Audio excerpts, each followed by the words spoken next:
মেয়ে মানুষের টয়লেটে চাপ দিলে যেই বিপদে পড়া লাগে, এই মেয়েটি রাস্তা দিয়ে যাচ্ছিল। হঠাৎ করে মেয়েটির পেটে কামড় দেয়। তারপর মেয়েটি এদিক সেদিক তাকিয়ে দেখে কেউ আছে কিনা। অতঃপর দেখলো বিশাল বড় এক বিল্ডিং।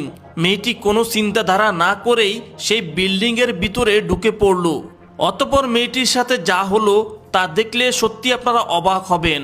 ভিডিওটি শিক্ষামূলক, সবাই শেয়ার করুন। কে আপনি, কিছু বলবেন? জি ভাইয়া, আসলে আমি একটা বিপদে পড়ছি, তো আমার একটা হেল্প লাগতো। কি হেল্প বলেন? আসলে কিভাবে যে বলি, আপনার বাসায় কি আপনি ছাড়া আর কেউ নাই? কোনো মহিলা নাই? না আপু, আমার বাসায় তো মেয়ে মানুষ বলতে শুধু আমার ওয়াইফই আছে, বাট ও হচ্ছে এখন শপিংয়ে গেছে। তো আপনি আমাকেই বলেন কি সমস্যা। আসলে পার্সোনাল সমস্যা তো। আপনি তো ছেলে মানুষ, আপনাকে কিভাবে যে বলি। থাক ভাইয়া, আমি তাহলে আসি।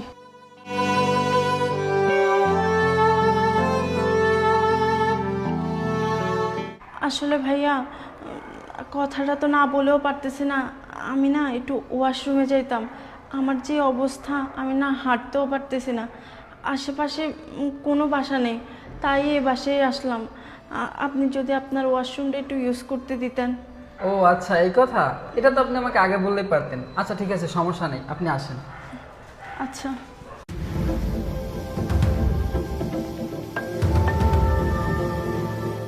আচ্ছা আপু, এদিকে ওয়াশরুম আছে, আপনি ওয়াশরুমে যান। হ্যাঁ আচ্ছা।